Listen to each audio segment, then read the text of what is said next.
Vectors in the plane. Introduction to vectors.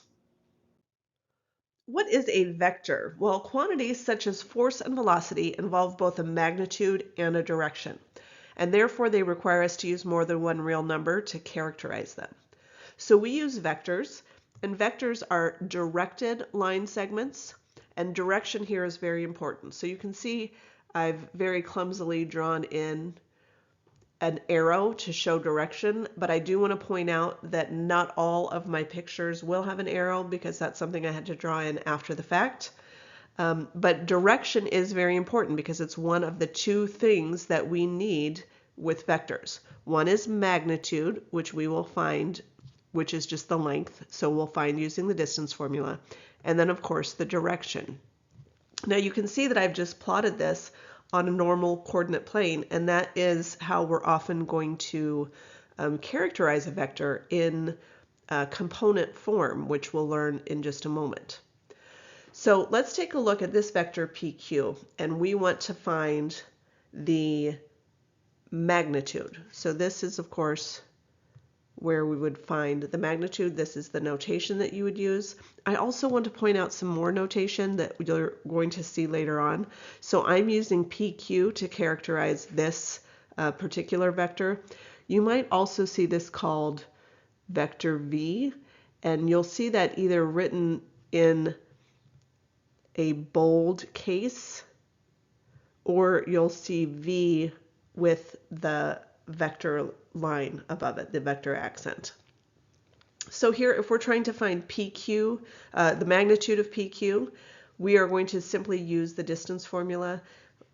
We all hopefully know at this point that the distance formula is to find the square root of the differences of the y's squared plus the differences of the x's squared. And it doesn't really matter if you do x's first or y's first. And so to find the magnitude of PQ, I started with the y's, so 3 minus 0 quantity squared plus 2 minus 0 quantity squared gave me radical 13 as the magnitude. Equivalent vectors will have the same magnitude and same direction. So we're going to just do the math here to show that the two given vectors are equivalent. Now you can see P1, Q1 is the same vector that I had on the last slide. I've now added a new vector, P2, Q2, and we've already found the magnitude of P1, Q1. So let's find the magnitude of P2, Q2. 6 minus 3 quantity squared, 0 minus negative 2 quantity squared gives us radical 13, and therefore these two share the same magnitude. Now let's talk about direction. Direction can be found just using slope. And so, of course, slope, y2 minus y1 divided by x2 minus x1. So for P1, that's 3 minus 0 divided by 2 minus 0. Again, we're just looking at the y values and then subtracting x values. Same thing for P2, Q2, 6 minus 3 divided by 0 minus negative 2 would also give me 3/2. So because we have P1, Q1, and P2, Q2 with the same magnitude and same direction, they are equivalent vectors. Most often you will not see a vector written with two letters, with the initial point and terminal point. Most often you will see it written with just one letter, for instance, vector V.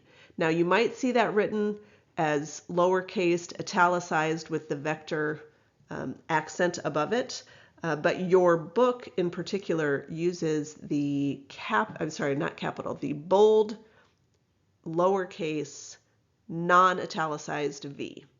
So vector V can be written in component form as 2, 3. Now it looks a lot like an ordered pair 2, 3, but this tells me that no matter where the initial point is, from that initial point we went up 2 to the right 3.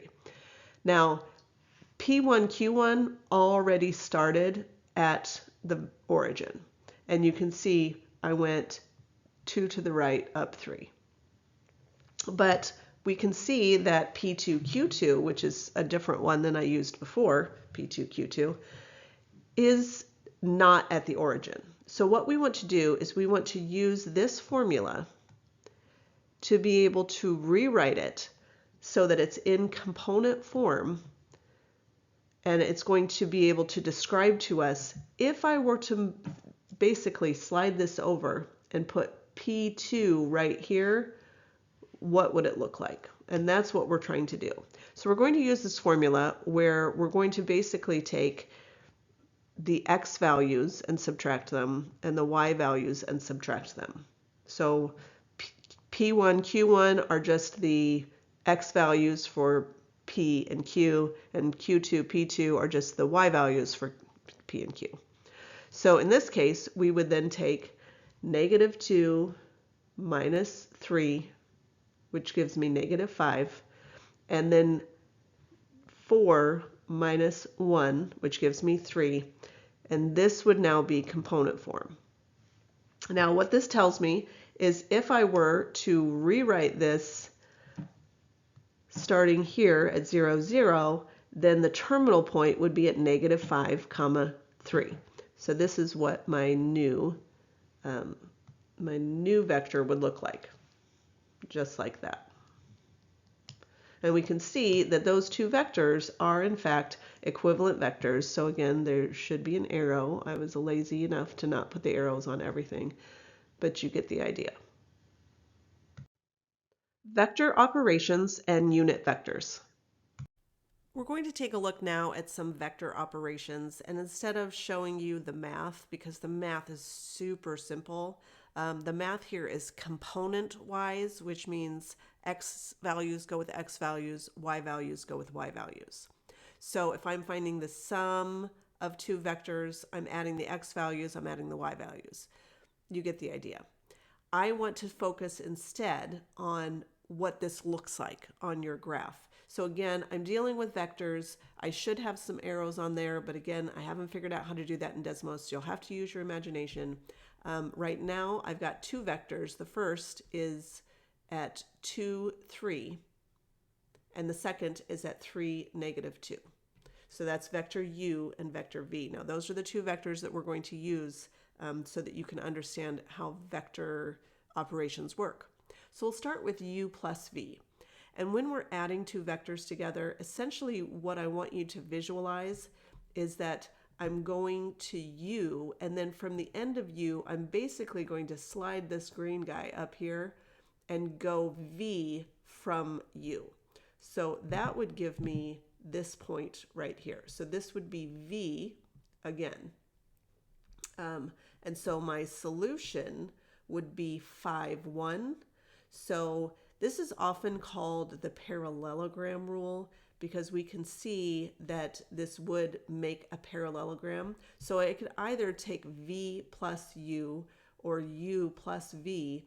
Either way, I end up at 5, 1. And so my new vector is that vector 5, 1. So I could get rid of, not that line. I could get rid of this line. I could get rid of this line. This is my new vector, and this vector would be u plus v. So it doesn't matter how I get there, but I did want you to see that essentially you're going to get there either from u plus v or v plus u. And again, this is called the parallelogram rule because it's essentially giving you a parallelogram, and then it would be at the opposite end of the parallelogram. So that's vector addition. And again, mathematically, what we did is we took the x value for u, which was 2, plus the x value for v, which was 3, and added them together to get 5. And then the y value for u, which was 3, and the y value for v, which was -2, and added them together to get 1. So again, the math is pretty straightforward, but I did want you to visualize what that's going to look like. So let's get rid of all of that and take a look now at scalar multiplication. So for scalar multiplication, I'm going to take a look at u, and I'm just going to take u times 5. And if I take u times 5, that's going to give me the point 10, 15. Now, I do want to point out with scalar multiplication that my initial value of u is really part of that vector. So it's essentially u and then I added you again, and added you again, and added you again, and added you again to get all the way out to 10, 15. Mathematically, I took 2 times 5 to get 10, and I took 3 times 5 to get 15. Either way, it got me out to 10, 15, which is my new vector, 5u. Again, I want to be very straightforward about the fact that u is a part of that original vector. It will make sense why I'm stressing that when we get to unit vectors in just a moment. So let's get rid of that vector and take a look at negating a vector. So I wanted to negate v simply because v already had a negative value. So v is at the point 3, -2. I'm going to negate 3 to get -3. I'm going to negate -2 to get +2. So my new value is going to be at -3, +2. So it's going to look, just like this, -3, +2. And that is the point -v. Lastly, I want to take a look at the difference of u and v. So this is u minus v. Again, mathematically, I'm just going to take the x values and subtract them. So this is 2 minus 3 would give me -1. For the y values, I have 3 minus -2, which would give me 5. So that's going to be right up here at the point -1, 5. Now, again, I want you to visualize what's happening. I can either think of this as u and then plus -v. Nope, hold on, wrong one. This guy. So this is u, and then I'm adding -v. So I'm taking this guy and just shifting him right up there, and that's going to get me there. Or I can think about -v plus u. And either way, I'm going to end up at that point, -1, 5. Again, parallelogram rule. And so this would be my new vector. So I can get rid of these other guys, and that would be my new vector, u minus v. This brings us to unit vectors, and a unit vector is a vector in the same direction of another vector that has a magnitude of 1. So a magnitude of 1, just like we talked about with scalar multiples before. So let's take a look at if I were to graph this, what would it look like? This is the point -2, 5. So -2, 5. And if I wanted to find the magnitude of that vector, we know we can just use the distance formula. And we're going to do that math in a little bit. But if you use the distance formula, you get radical 29. So that's the length of my current vector v of -2, 5. Now, if I want to find a unit vector, I'm saying, where am I going to graph this to so that the length of that distance is just 1? So obviously the length of radical 29 is greater than 1. We want to see what are the coordinates of this point where the magnitude is 1. What, comma, what.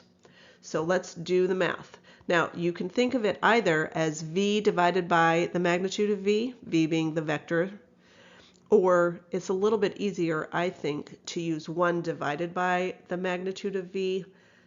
It's completely up to you, whichever makes the most sense. So in this case, I would take v divided by the magnitude of v, or 1 divided by the magnitude of v. Now, when we're doing distance formula here, we know that 0, 0 is the other point because it's written in component form, and that's the beauty of component form.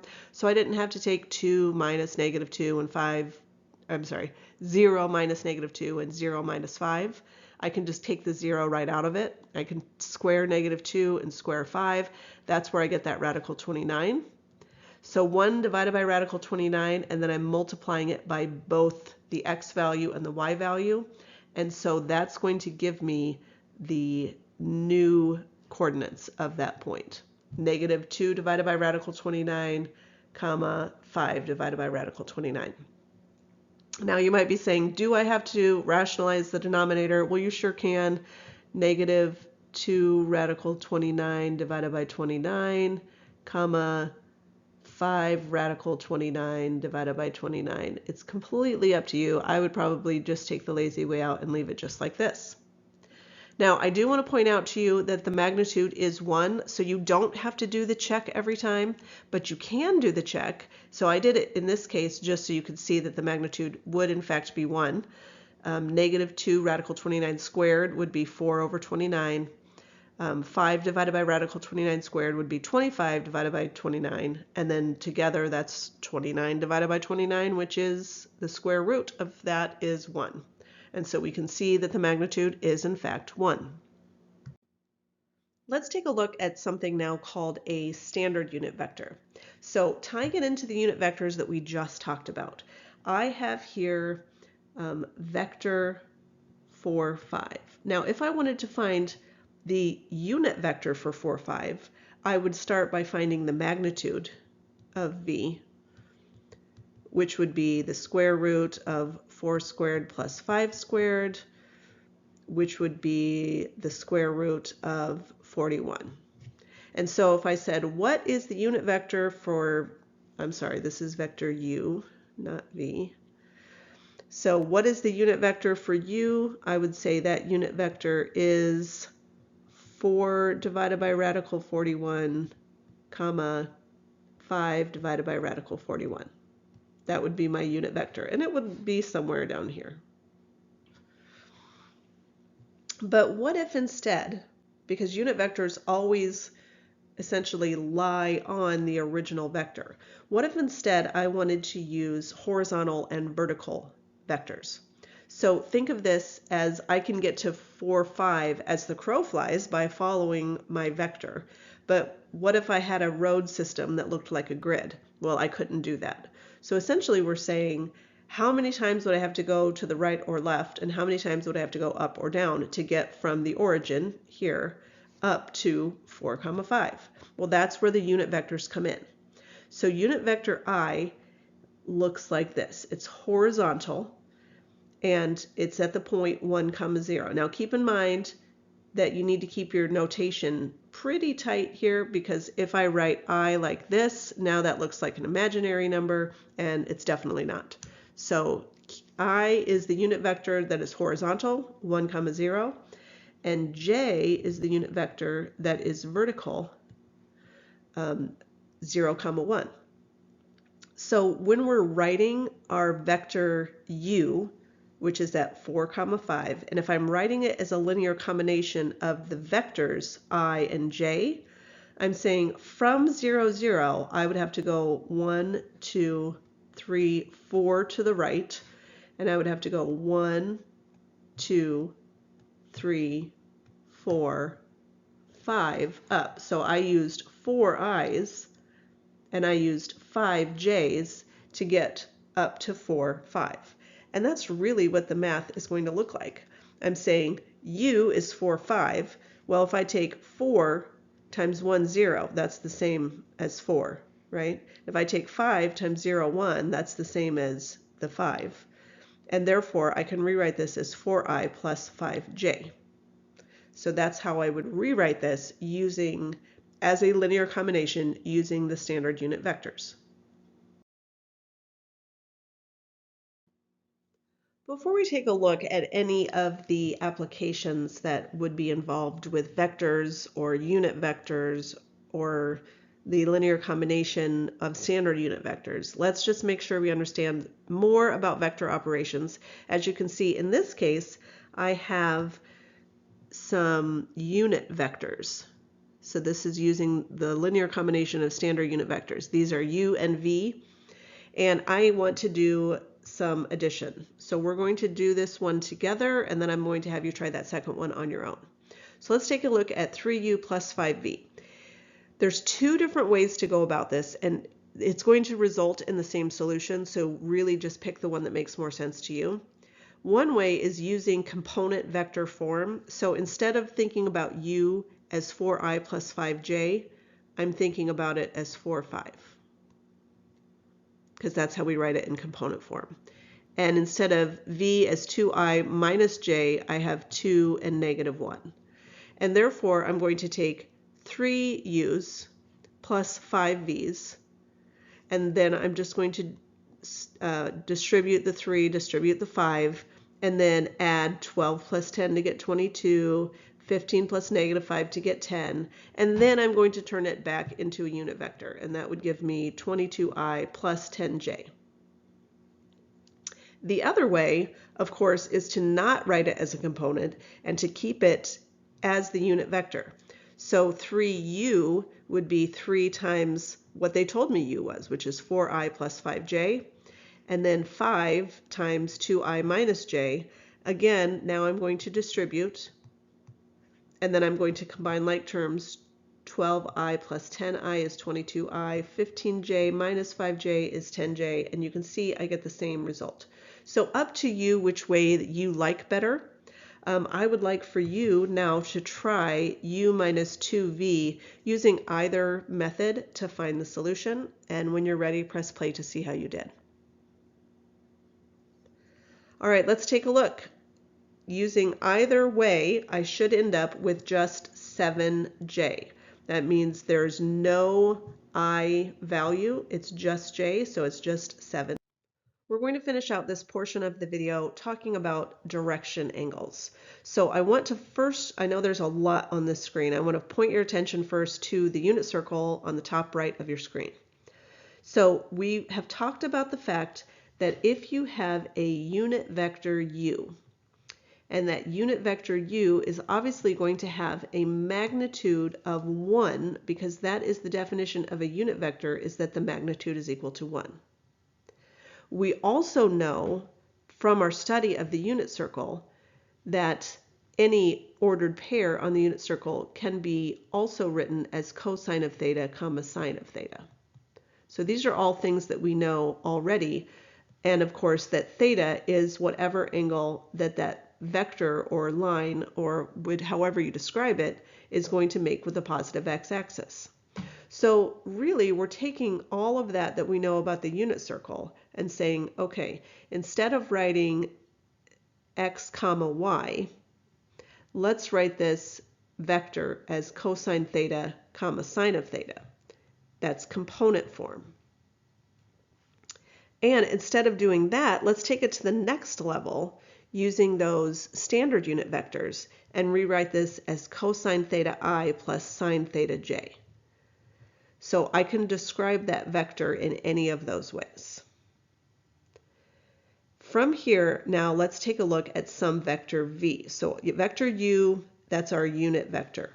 Now what they're saying is, what if you have a vector v that's in the same direction of u? So we don't know how far it goes, but that's where my screen ends, so we're going to stop right there.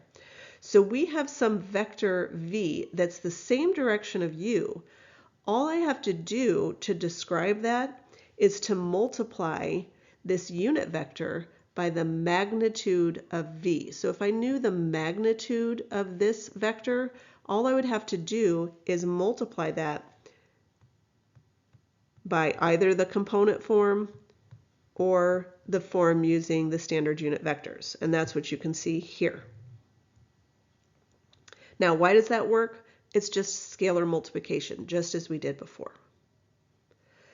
So now let's take it to the end, which is what's the direction angle? So all of that was, let's make sure we understand. And now let's talk about the direction angle. Well, to find theta, I know that I can do tangent of theta is the same as sine of theta divided by the cosine of theta, opposite over adjacent. Now, replacing sine of theta with v sine theta j from my equation, and replacing cosine of theta with v cosine of theta I, what I really end up with, if I look back at v, is v cosine theta is the same as a, and v sine theta is the same as b. So really, if I'm looking for that angle, I'm just taking b over a. Now, that might seem a little bit confusing, but that makes things really, really easy for us. What that means is if I have a vector in either this form or component form, then I can easily find that angle by taking b divided by a. So let's take a look at some examples. We have two direction angles practice questions. If you're feeling comfortable, press pause, try these questions on your own. We are going to begin going through them now. So to begin, let's keep in mind that 2i plus 2j is the same as the component form 2, 2, which means a is 2 and b is 2. So what we were just learned is that if I want to find the direction angle, I'm just simply going to take tangent of theta is equal to b divided by a. So in this case, tangent of theta is equal to 1. Well, how do I solve? I'm going to get rid of 2, 2 just for clarity. We found 2 divided by 2 is 1. How do I solve this? I'm going to take the inverse tangent of each side, or I can also use my unit circle. And either way, I will find that that angle measure is 45 degrees. So this is 45 degrees. Now, hopefully this makes sense that it would be 45 degrees because I know that this length is 2 and this length is 2. We have an isosceles 45, 45, 90 triangle. That's okay if you didn't make that connection, but that is a connection that can be made. 45 degrees. Now let's take a look at B. B is harder, and B is only harder because remember the angle is to be made counterclockwise from the positive x-axis. So if I do all of the same steps that I did on question A, I would take b divided by a, so negative 4 divided by 3. I would take the inverse tangent and I would get 53.13 degrees. But that means that this angle is 53.13 degrees. But I want from the positive x-axis going counterclockwise, what is that angle? So obviously 360 minus 53.13 would be my actual solution, and so theta would be 306.87 degrees. Applications of vectors. We're going to take a look at a couple of examples together, and before we even get started, I want to point out something to you that threw me for a loop when I was constructing this video. When we're dealing with the coordinate plane, we know that typically we're going to use the angle from the positive x-axis. We also know that if I'm dealing with signs in the first quadrant, the x value is positive and the y value is positive of any coordinate in the first quadrant. In the second quadrant, the x value is negative, the y value is positive. In the third quadrant, it's negative, negative, and in the fourth quadrant, it is positive, negative. So we already knew that just from learning about the coordinate system. But what threw me is that if I take into account the positives and negatives, then you don't have to worry about changing the angle and vice versa. So let me show you two ways to solve this question so that it would make sense to you. So the question says we're trying to find the component form of a vector. What that means my final answer is going to look like this. And I'm going to be using the left-hand side of this hint. I'm not going to care about this one. Of a vector that represents the velocity of an airplane descending west at a speed of 100 miles per hour at an angle of 30 degrees below the horizontal. So I would draw that like this. If I use the correct angle, now what I mean by correct angle is from here we've got 90 plus 90 plus 30. So if theta is 210, then I don't have to worry about the negative negative. So when I set this up, I'm going to use positive cosine of 210, positive sine of 210. I'm not going to worry about the negatives. And the reason for that is when I take the cosine of 210, I get a negative value, and when I take the sine of 210, I get a negative value. And therefore, I get 100 times the component form vector of negative radical 3 over 2, comma, negative 1/2. Distributing that 100, I get negative 50 radical 3, comma, negative 50. That would represent, let me get rid of this negative, negative. That would represent this component form of this vector. Now, what if I wanted to use 30? So if I want to use 30, now all of a sudden I have to take into account the negative negative. So I've got v, vector v is equal to 100, and then times negative cosine of 30, negative sine of 30. And I'm sure you've already guessed the cosine of 30 is radical 3 over 2, and then I make it negative. And the sine of 30 is 1 divided by 2, and then I make it negative. And I get the exact same solution. So you can either change the angle, or you can change the signs, keeping track of whether it should be positive or negative based on the quadrant in which it falls. So let's take a look now at a tension question. Again, I'm going to be using the positives and negatives correctly, but I'm going to use the angles exactly as they are written. So if I'm looking at this question, the coordinate system would sit right there at the center. So looking first at the left hand, which I'm going to call U, I'm going to use 24.3, but this would have a negative x and a positive y value. So now when I'm using this equation, I'm going to set U, vertex U, equal to the magnitude of U, and then I'm going to have a negative cosine of 24.3 and a positive sine of 24.3 degrees. So I didn't have to worry about finding the 155.7, which would be the supplement of that angle. For my right hand crane, which I'm going to call V, I'm going to use 44.5, and I know that anything in the first quadrant would be positive, positive. And so I end up with positive cosine of 44.5 and sine of 44.5. Now, the different part when you're dealing with tension is that we're going to have a resultant vector. And the resultant vector is going to be describing the weight that is being held. So this weight right here is 20,240 pounds, and that weight is pushing straight down. So if I were to write an equation for U plus V, or how much weight is being held, it would be 0 in the I direction, and it would be negative 20,240 in the J direction, because it's not going right or left at all. So it's 0I and negative 20,240 J. So that's the resultant vector. Now, what I'm going to do is I'm going to set up a system of equations using these equations. I'm going to take any I components, and I'm going to set them equal to 0I. And I'm going to take any J components and set them equal to negative 20,240 J. So here's what those two equations look like.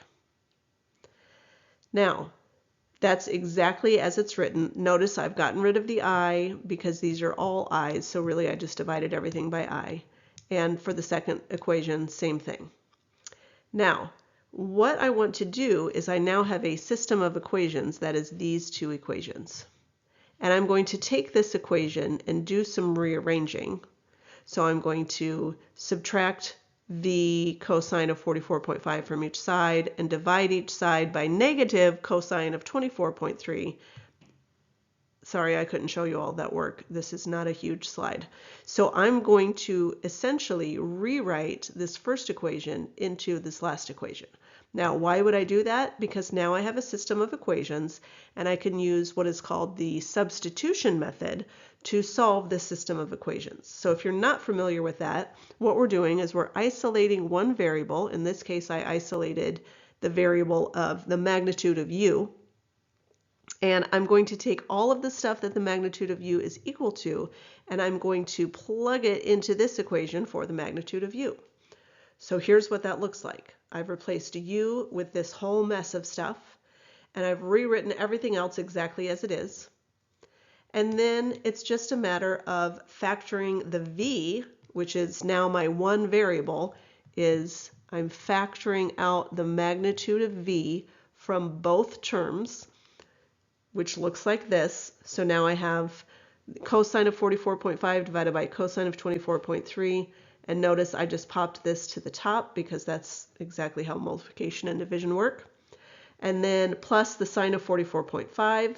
And now I'm going to divide each side by that entire mess. Because if you look in your textbook or look at any of their explanations, they'll get you to this point and then they'll say, and by solving the system of equations, ta-da! And they don't go through the nitty-gritty of the math. So this is the nitty-gritty. So again, what I'm going to do is I'm going to find negative 20,240 divided by all of this. Here's what that looks like. Be very careful plugging this into your calculator using the correct parentheses and so forth. And I get that V, or the first crane, has a tension of negative 19,786 pounds. Now the negative here is just telling me that it's pointing in the down direction. So really when you write this, you wouldn't write the negative.